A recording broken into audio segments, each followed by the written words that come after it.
Thank you.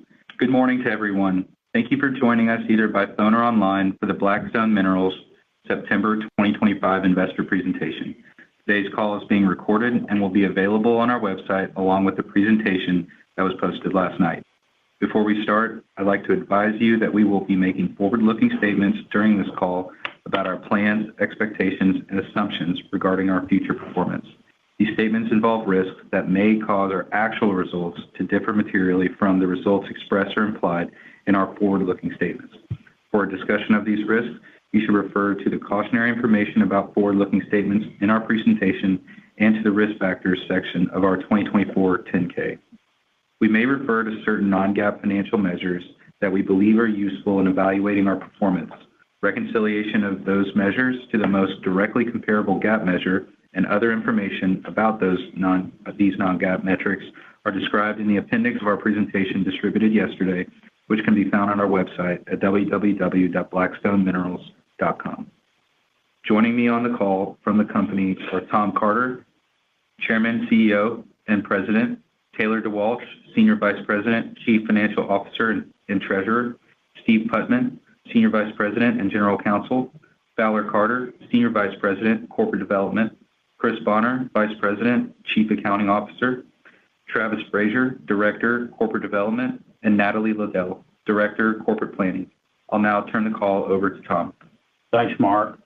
Good morning to you all, and thank you for joining us on this investor presentation, which is a somewhat new or revitalized effort by us.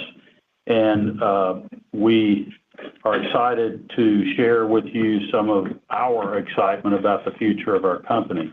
We seem to we're going to go a little bit beyond the relatively short-term focus that public companies generally focus on, and look at a bit of a more long-term nature, because we think we're pretty comfortable that we find ourselves in a relatively unique position of having some really stable core assets in key areas, as well as a very substantial inventory of growth assets that we own at this time without a whole lot of necessity for additional capital expenditures, that very well could see our production and distributions substantially increase over the next 5 to 10 years. And I know that's a long time in public company land, but we wanted to share some of this with you. And with that, I will turn it over to Taylor. Thanks, Tom. And just to reiterate, echo what Tom said, really appreciate everyone joining us this morning. We're excited to walk through our detailed strategic growth initiatives and really excited about where that takes us on a great trajectory for our unit holders.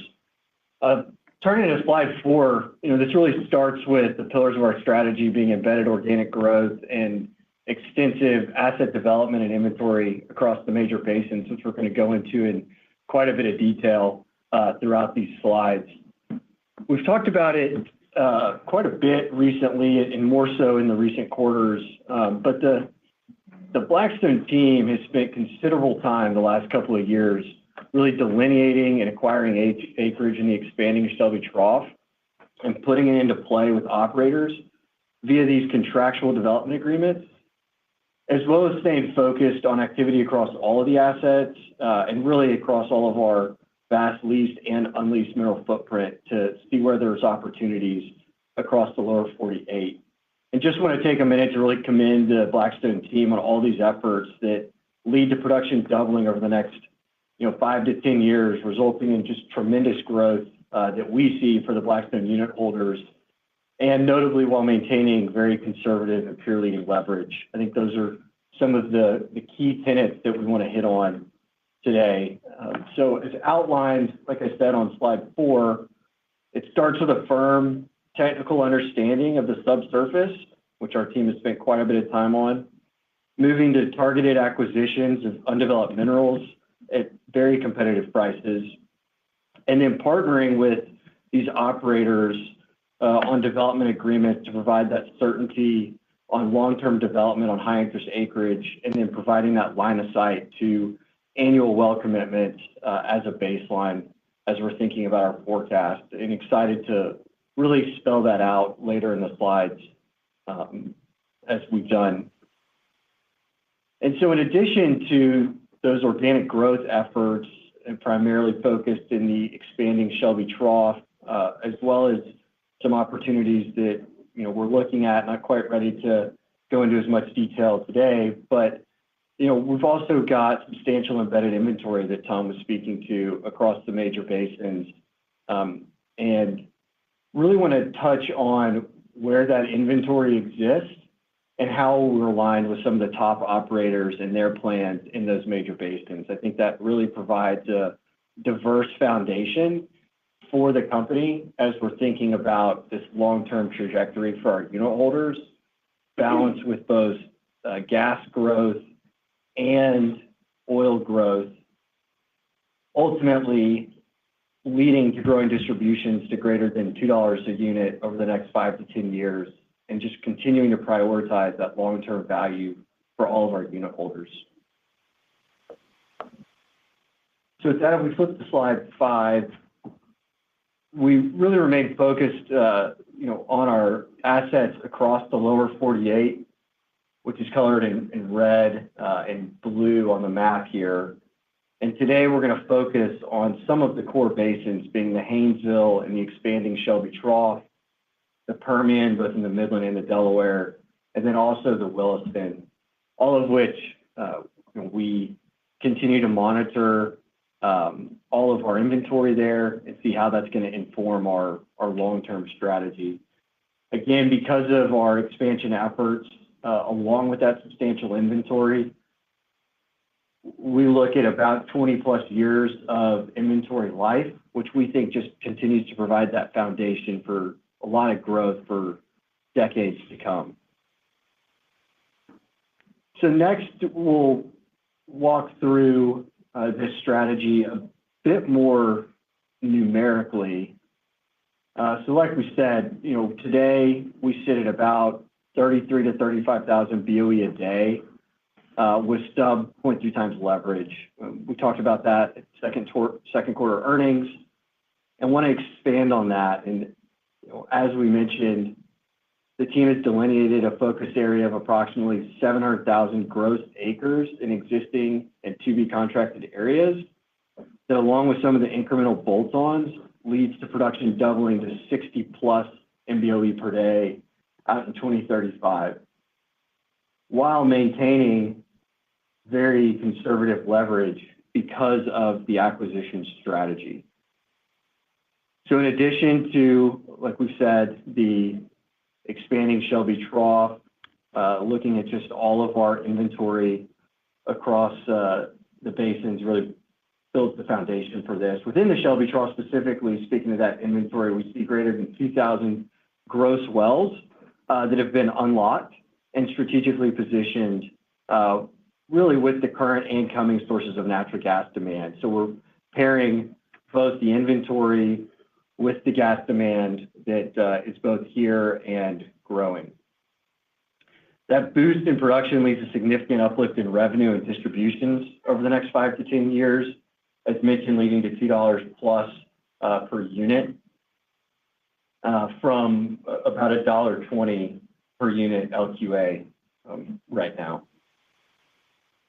I want to speak to the acquisition strategy for just a minute. Notably, this strategy is much different than the historical BSM acquisition strategy or other marketed acquisitions.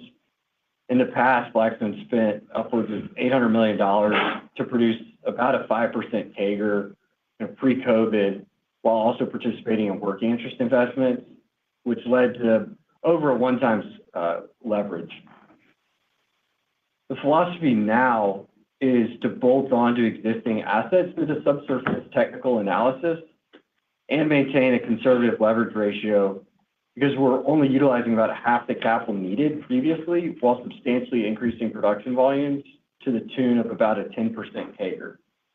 So taking existing assets that Blackstone has held for a while now, bolting on some incremental assets, and then placing those with an operator to provide substantial production growth.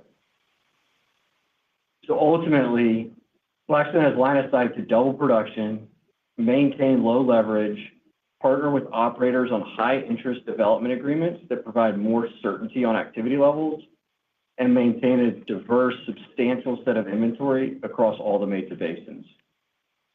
With that, I'll hand it over to Fowler. Thanks, Taylor. So here you can see that our assets are well positioned to take full advantage of the LNG and growing power demand story. Our significant footprint in the Haynesville-Bossier with close proximity to export terminals as well as data and industrial centers, that coupled with vintage and newly minted development agreements that Taylor just mentioned with folks like Aethon, Revenant, and others, supports the 10% CAGR on production that you can see there at the bottom, while keeping debt and EBITDA metrics attractively low. You go to the next slide, please. So active management and organic growth. So we own approximately 40% blended across 20 million gross acres, of which 2 million of that is currently under leasehold or contracted otherwise. These acres account for our current cash flow and substantial inventory, as you can see in the pie chart right there.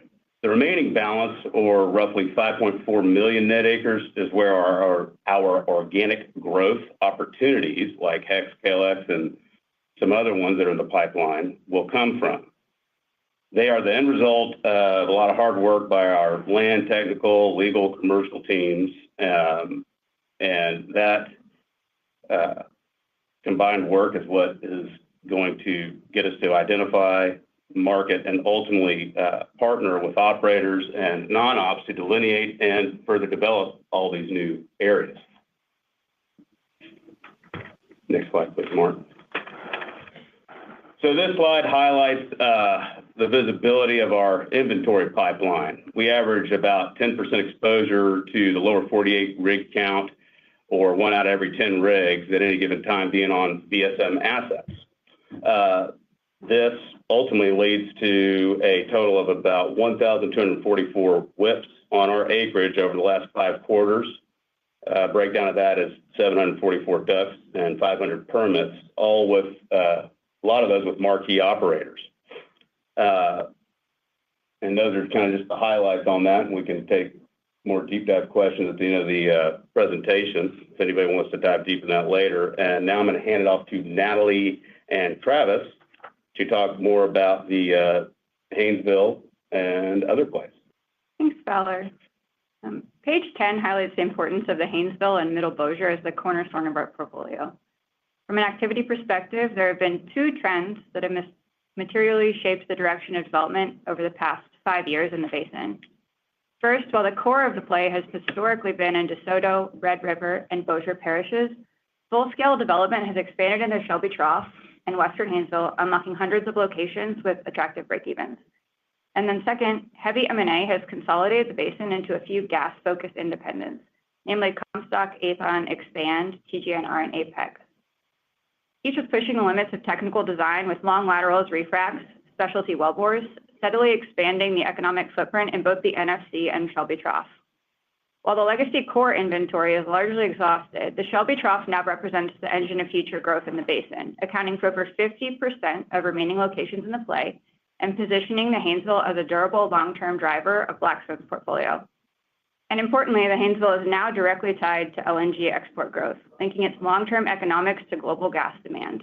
And as the Haynesville is shifting from a regional gas play into a global supply source, Blackstone's material position in the Haynesville extension area will be a contributing force behind that shift. So Travis, I'll turn it over to you to get more into the specifics of the Hex play. That's perfect. Thank you, Natalie. As we go to slide 11, excuse me, you can see a little bit more of a zoom in on the acreage position and really the substantial progress that we've done expanding upon our our previously substantial legacy position. And really, as you look into this map on the southern side of the Shelby Trough and into the Hex position, you can see a substantial inventory of what Taylor pointed out, about 2,000 plus Haynesville and Bossier locations located within that southern Shelby and Hex area. And really, this is all a product of a lot of the hard work from the technical team and really delineating, using our geologists, engineers, and so forth, of really honing in on what we perceive to be a large asset for operators going forward. As you look into this, as Taylor also mentioned, the contracts and the relationships that we have with operators, the high density nature of this position really points to our ability to bring in operators that we can provide a good element of control for them, and be able to provide them good line of sight to an expanding inventory count that everybody in the industry is looking for. And as everybody's mentioned, obviously, clearly the growing LNG story is something that everybody is looking forward to expanding their positions within, and we feel like we're a premier mineral company here to provide that feedstock for LNG providers. As we move over to slide 12, you can see a lot of the offset wells that we continue to focus on in helping delineate the acreage position that we currently have. You'll see on the right, on the bottom right side, really good well results that are holding in quite well with strong EURs. Those well results have helped solidify our position here and continue to expand upon the growing density of our acreage position. And one thing, as you'll point out, is as you see the Shelby Trough going into Hex and then over into the Western Haynesville, we firmly believe that there is a connection and call it a river or so that goes into the Western Haynesville. And so that pilot well that we point out here is another marker for us in helping to substantiate that belief through our science and geology work going forward. So everybody continues to push the extent of the plays, and that's another point that you see within the Western Haynesville, also with this pilot and other activities from operators. Go on to the next slide, please. And really, so on slide 13, a key core element of how we think about the Haynesville and a lot of our assets is this element of control and high density acres. As we look through the existing agreements that we have, as we call out with both Aethon and Revenant and KLX over here, the idea is to really hone in on large swaths of acreage that we have delineated internally through all of our technical teams and so forth, to provide an operator a significant amount of running room as everybody's continuing to clamor for locations. We identify the acreage that is of interest and prospective. We go in using our grassroots acquisition team to go and acquire as much as we can through a substantial amount of landmen, and through that, by getting these large swaths of acreage, we're able to provide an operator, like I said, a significant amount of running room, and which is highly attractive to them at a low cost for them. And so that provides efficiencies on the front end and allows them to plan accordingly. And so with those agreements, providing some flexibility for them to ramp up, and you'll see in this chart on the bottom, the idea is for them to build into this position and grow into a good line of sight for us to be able to see well commitments on a growing scale out into the future, which provides us a lot of visibility into our own production growth and the operators the ability to efficiently and effectively build into their position, which is a good core tenet of our relationships with both parties.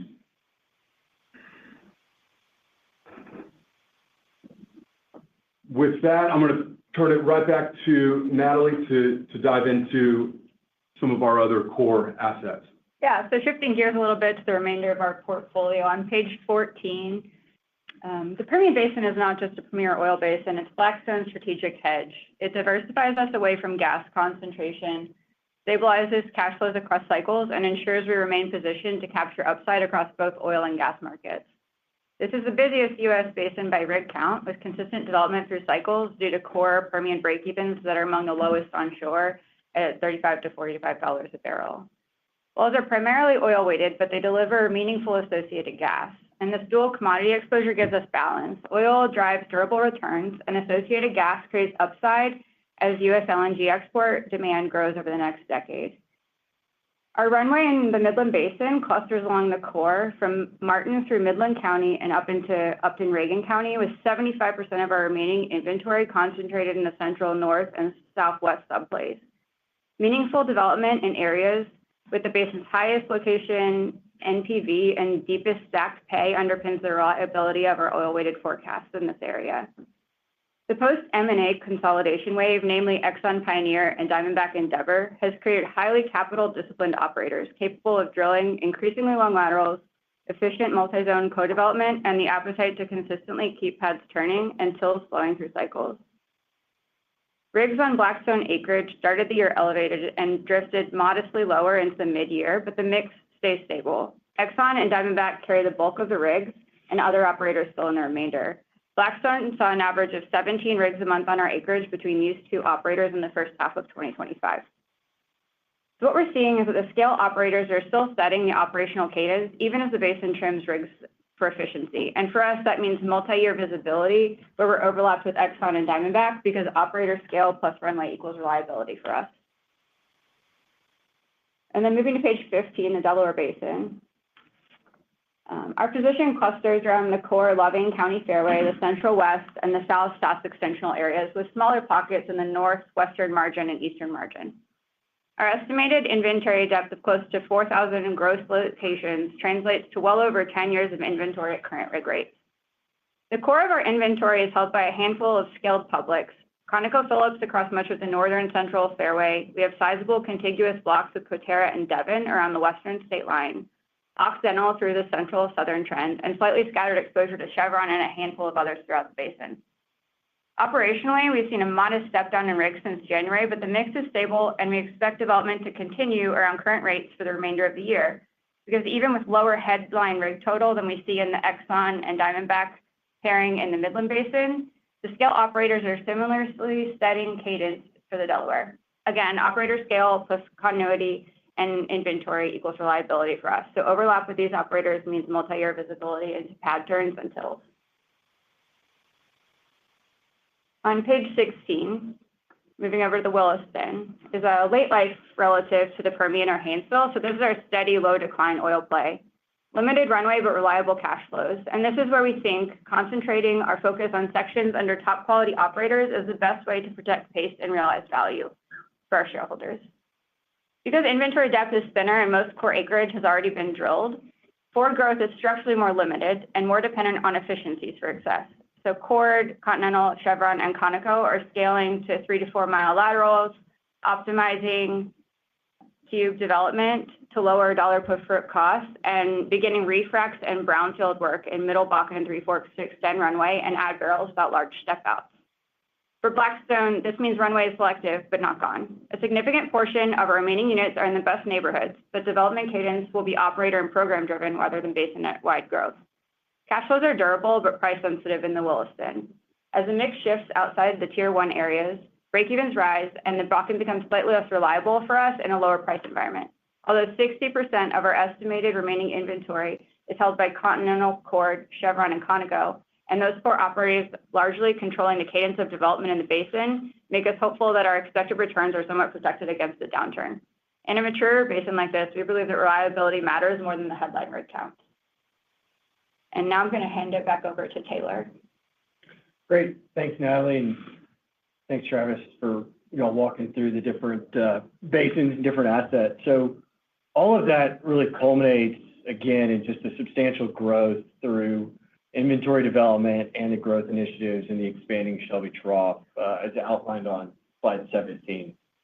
On the left, we have the production growth going again from 33 to 35,000 a day to over 60. And as we see outlined in 2035, a substantial amount of that is from the efforts in Shelby Trough, Hex, and the just general Haynesville expansion area through those contracts.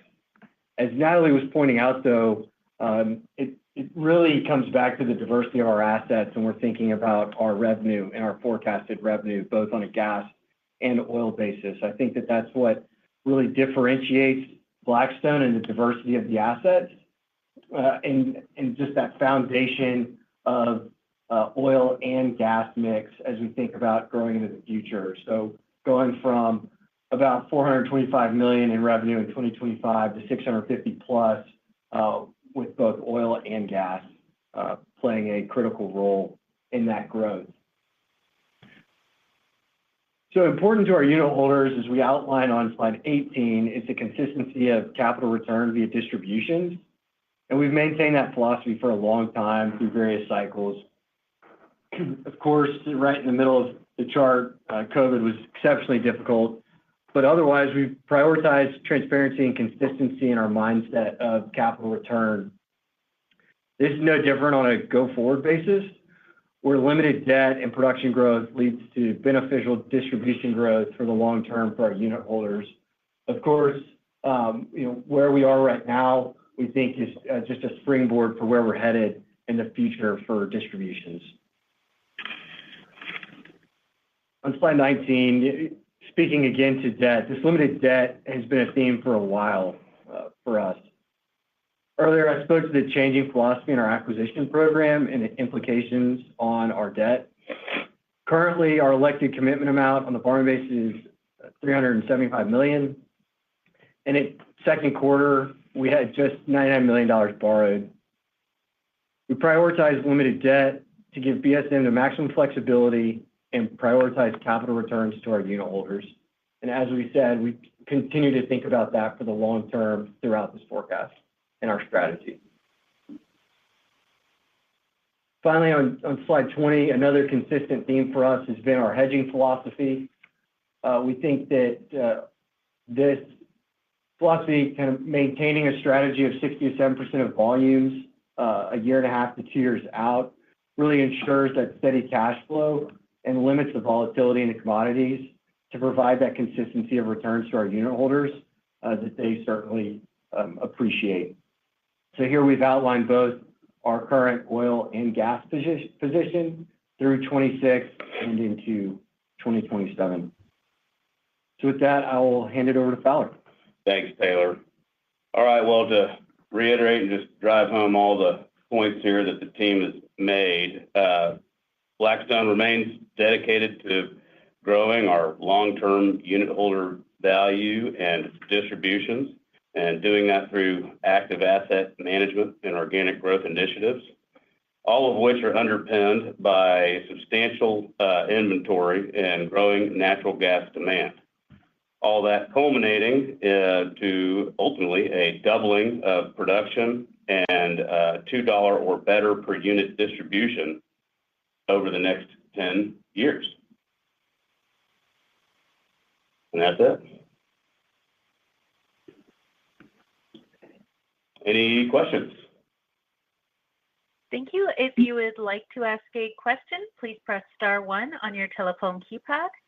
If you would like to withdraw your question, simply press star one again. Please ensure that your phone is not on mute when called upon. Thank you. Your first question comes from Tim Rezvan with KeyBanc Capital Markets. Your line is open. Good morning, folks, and thank you for putting this presentation out there. It's really insightful. I guess I have a few here, but as my first one, and maybe for Tom, this presentation is a little bit change in tone. You've generally been, pretty, tight-lipped about details and your strategy. So I was just curious, kind of why put this out now? is this a signal that sort of this acquisition program, about $160 million, is sort of wrapping up? Just trying to kind of get some context on why the push for doing this now as opposed to with earnings or at a later date. Well, that's a good question, and I will answer that by saying our acquisition program continues. I don't want to be too specific about where, but if you look at the maps on the HEX area, the areas that have a little bit less yellow in them, we hope to increase our density there. But we're still going to stay well below 1 times debt to EBITDA in doing this. And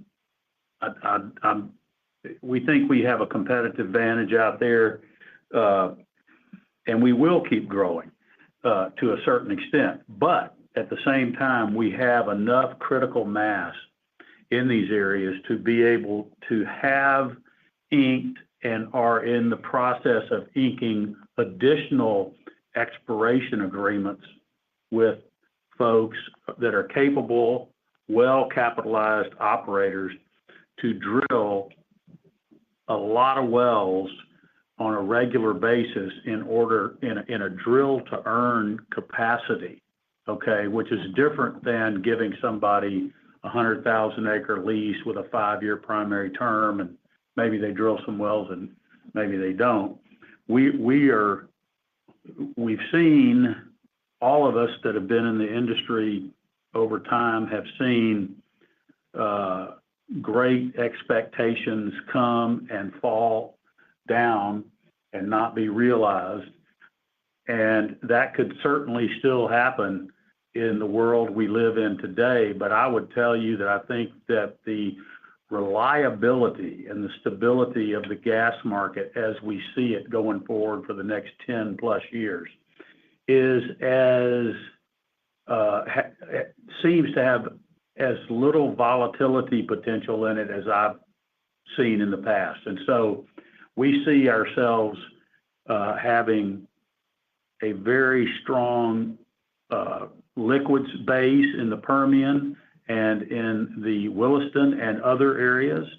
And we see ourselves being fortunate enough to have quite a position in a rapidly expanding, at least currently, Haynesville-Bossier play in the Shelby Trough going over into the Western Haynesville.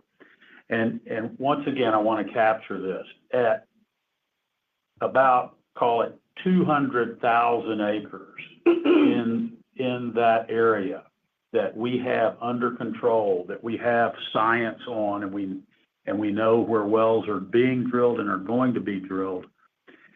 That's you can drill 50 wells a year for 20 years to fully delineate that area. And I'm not talking about going out in the middle of nowhere. These are development wells, and the industry is filling in. And so we find ourselves, I mean, obviously the Marcellus has quite a bit of inventory, but they've got other headwinds up there.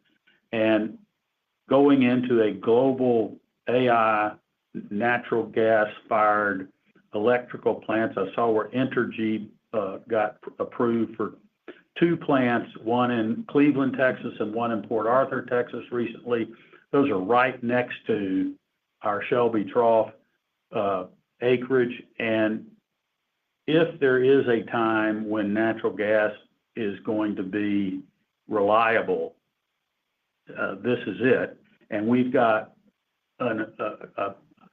I don't know that there's an inventory for a mineral company that matches what we've got out there. And we now have 3 or more defined development agreements. So we just felt like what this looks like long term, we wanted to let the industry know about it. We get questions from existing investors and new investors all the time. And we think we have found ourselves in a unique spot. Clearly, the Achilles heel on this program is natural gas prices. But if natural gas prices are $1.40 between now and 2040, we're going to have bigger problems as a global economy than just getting these wells drilled. What would cause that? It'd be massive contraction in a global economy.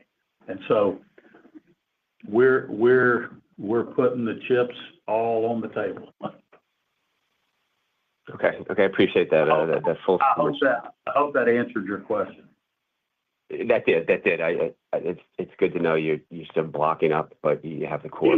On a related topic, you talk about the KLX being the third agreement, but you also say in the presentation that you're currently marketing that package. You have one well, looks like scheduled for 2026. Can you talk about, are you on the 1 yard line of getting a deal announced?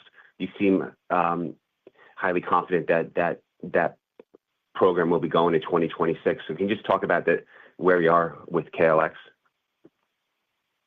I think you said it right. We're on the 1 yard line. But, University of Texas was on the 1 yard line against Ohio State and didn't get in the end zone. So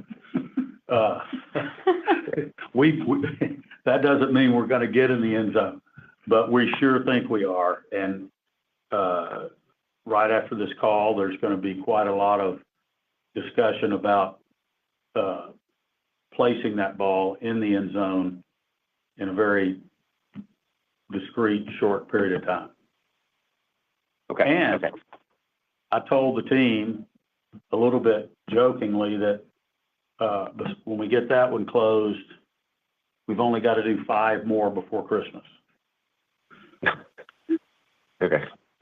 That is for any of you out there that are investors. That is not a statement that you should put a lot of stock in. It was more of everybody's been running hard and working hard here, and I was pulling their chain. But we're not done yet.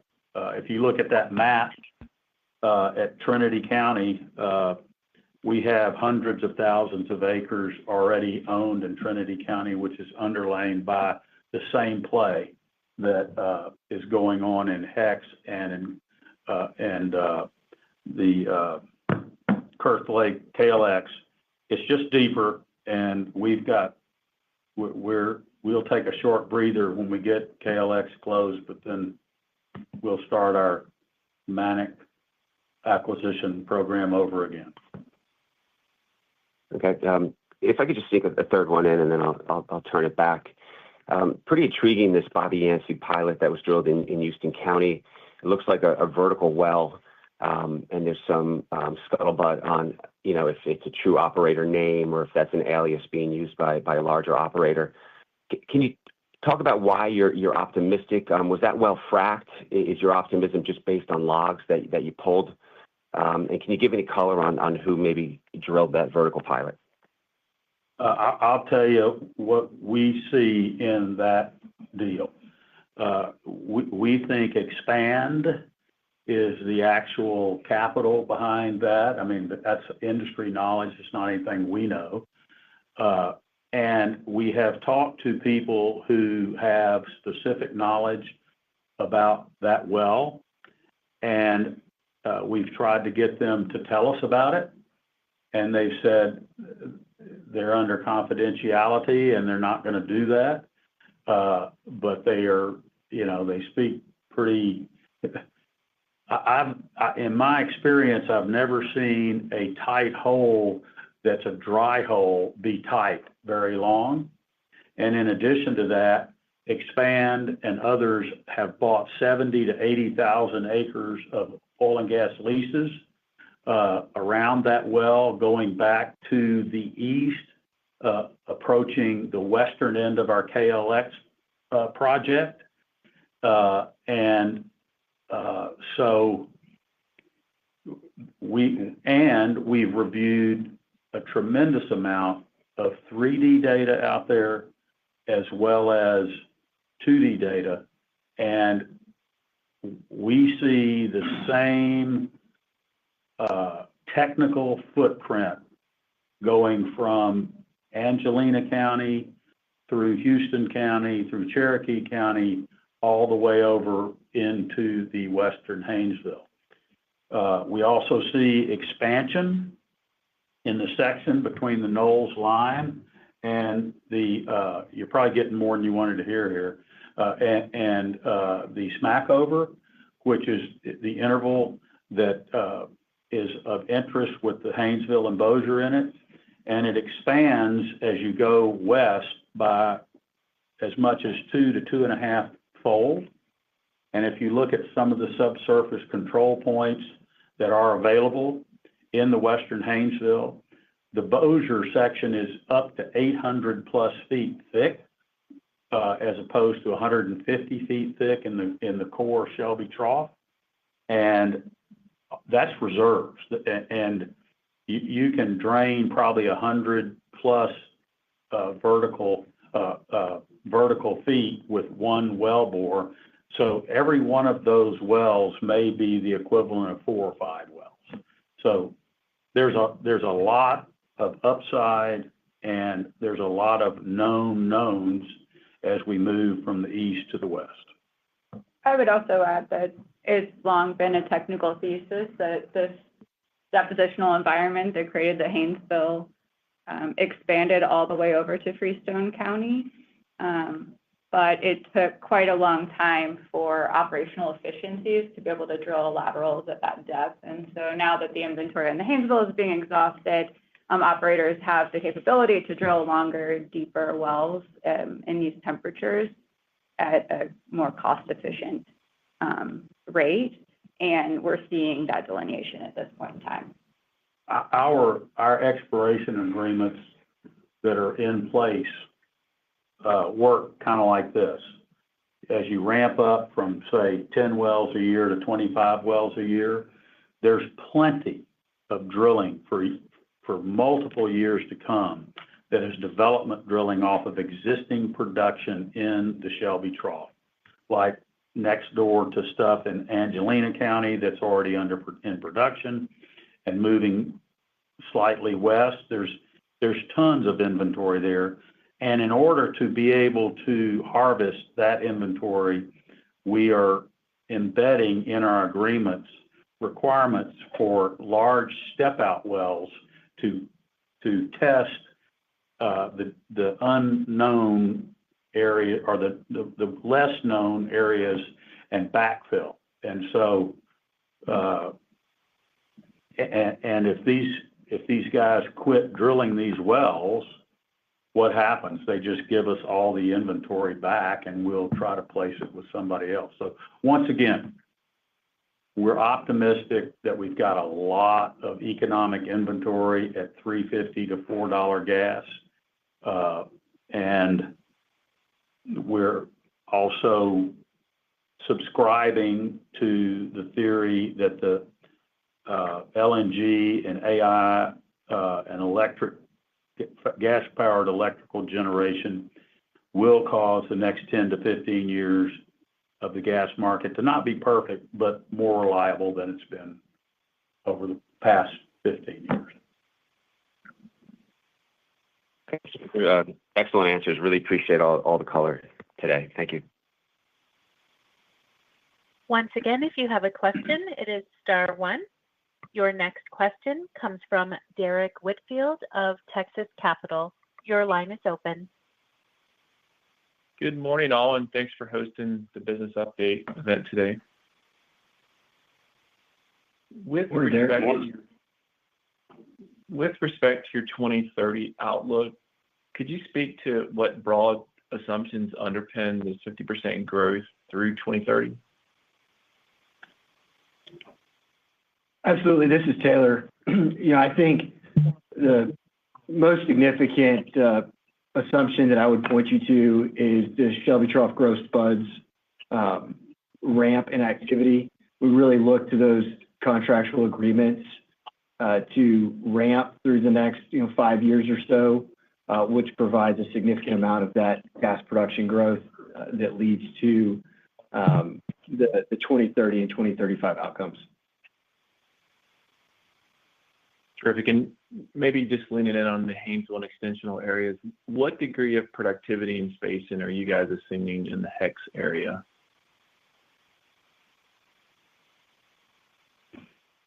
We're looking at it. I mean, if you look at the well results that we outlined on the Shelby Trough, and as we're thinking about the Haynesville expansion, we certainly think that that's indicative of what the rock can do, along with some of the spacing that we're seeing out there right now, going a little bit wider than has been recently tested, and something in the neighborhood of maybe 4 to 6 wells per 1,000 acre unit.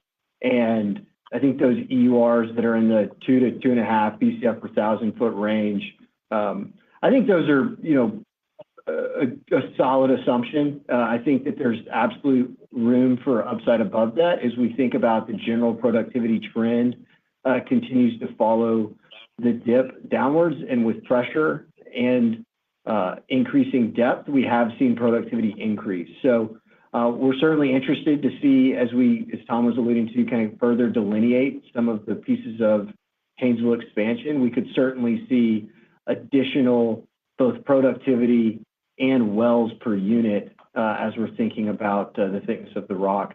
But those are how it's kind of laid out today. Great. And probably more from a technical perspective and subsurface perspective, could you guys speak to how the geology changes from Shelby Trough through to Western Haynesville? And then as an add-on to that, is Trinity, the acreage you have in Trinity, perceived to be part of this fairway? Depends on who you ask on the Trinity stuff. If you ask me, I say yes. This is Fowler Carter. It absolutely is part of this, but we still have to prove that up, and we're working on that piece right now. The section, as I said, between the upper Knowles Lime or the equivalent of that in the Western Haynesville, it's a different geologic feature, and the Smackover thickens dramatically as you go from west to east across Robertson and Leon County, and we are seeing the same thing as you go west into eastern Angelina, Houston, Trinity, Cherokee counties, and we have pilot wells that are going to be drilled out there that are required, multiple of those. We also have pilot wells that are required to be drilled deeper in the more traditional Hex area to 17 and 18,000 feet in Angelina County. There's something that you've probably heard us talk about a lot. There's a well that was drilled deep in Angelina County back in the 80s or 90s by Mobil, and it's called the Mobil Julianne Johnson well. And it was long before the Haynesville-Bossier Shale play was around. But that well penetrated both the Haynesville and the Bossier, and it has some of the best-looking rocks in it that have been seen. There's some really good engineers around town that know the Haynesville play very well and have said that's the best-looking rocks in the play, and it's at 17,800 to 18,000 feet, which is the same depth as the Bobby Yancey well. So we know it can be drilled in those pressures, and porosities that are on that well meaningfully higher than they are in the core Shelby Trough is a great combination of attributes for potentially very strong productivity. And at the same time, we've been able to acquire acreage in Nacogdoches County that heretofore had not been developed because it was very difficult for industry to put it together. We put it together, and it's going to get drilled very soon, and it's right smack dab in the middle of the core stuff that's been drilled in San Augustine County and Angelina County. and to the north by Exco in Nacogdoches County. And there's just quite a number of wells to be drilled in there, as well as other areas that are more traditional. So there's a lot of inventory. I think from a geologic perspective too, the reason we include that Smackover Shelf and Sabine Island on the map are that the Shelby Trough is really the most restricted geological environment during deposition. And so that's why you have kind of the thinnest Haynesville and Bossier in that area. But areas closer to the core, DeSoto and Harrison and Caddo, you get thicker section because you had more sediment coming in. And then as you move over to Freestone County, Leon County, off of the high on that side, you also had just a lot more sediment coming into that area of the basin. It was less restricted. And so you'll see similarly a lot more just gross thickness across Leon and Houston than the Shelby Trough proper. Great update in detail, guys. Thanks again for hosting the call, and I'll turn it back to the operator. Thanks. This concludes the question and answer session. I'll turn the call to Tom Carter for closing remarks. Well, again, thank you all for joining us today. And we were excited and are excited to share our view on what's going on at Blackstone in a little bit more fulsome and long-term way. We feel like we've reached a point in critical mass of the attributes of what we've been talking about to where we could share it with you. And we're glad to do that. And we thank you for joining us today. This concludes today's conference call. Thank you for joining. You may now disconnect.